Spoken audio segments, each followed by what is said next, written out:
Welcome everyone to Things Around 8. Dear friends, in this video we will talk about a $50 billion loan approved by the G7, intended for reconstruction and for the purchase of weapons for the defense of Ukraine. A loan that will be financed with money from Russia itself. And if you're not yet subscribed to the channel, subscribe now and hit the notification bell so you don't miss any news. On Thursday, June 13th, during a meeting with G7 leaders in Italy, a $50 billion loan was announced for Ukraine.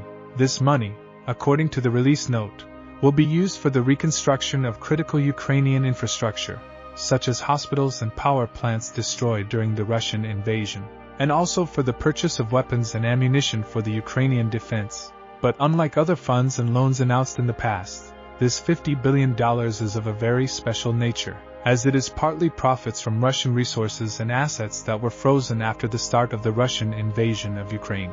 Before the invasion, the Russian financial system was 100% integrated into the Western system, mainly in Europe, with Russian banks and investment companies transacting billions of dollars every day, and with Russian companies, mainly in the energy sector, such as the giant Gazprom, closing contracts worth tens of billions of euros with several European countries. With so much money circulating between Europe and Russia, large sums were deposited in European banks, mainly in Belgian banks, where more than 200 billion euros in Russian money was deposited.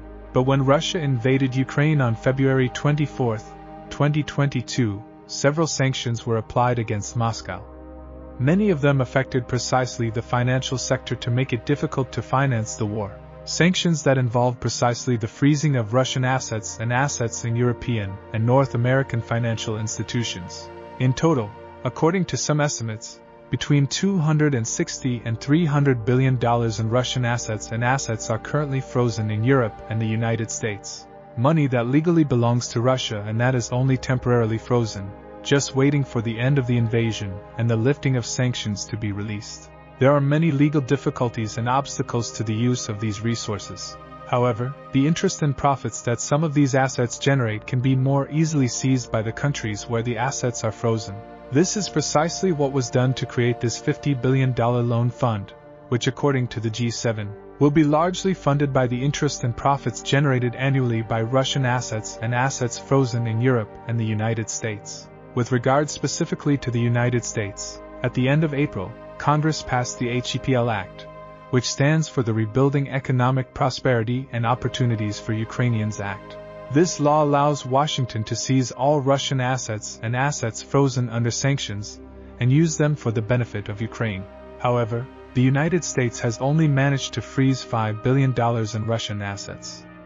This is a very small amount compared to the almost $300 billion in Russian assets frozen in Europe.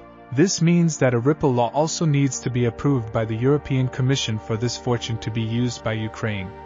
As I mentioned, this involves many legal challenges and obstacles in the European Union. However, if a law of this type was approved in the United States, it is a sign that it could also be approved in Europe. According to estimates, if the Russian invasion were to end today, Ukraine would need $400 to $450 billion to fully rebuild.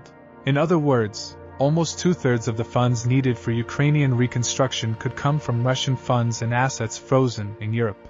Or they could be used to purchase more weapons and ammunition to defend against the Russian invasion. Since the beginning of the invasion, 2 years and 3 months ago, Ukraine has received just over $160 billion in financial, humanitarian and military aid. This means that, in Russian funds in Europe alone, there is almost twice that amount frozen and immobilized in European banks, just waiting for a European law similar to Apple's in the United States to be used to purchase weapons and ammunition. In other words, Putin will indirectly be able to finance not only the reconstruction of what he is destroying, but also the defense of Ukraine against his own invasion, with this $50 billion fund being an important first step in that direction.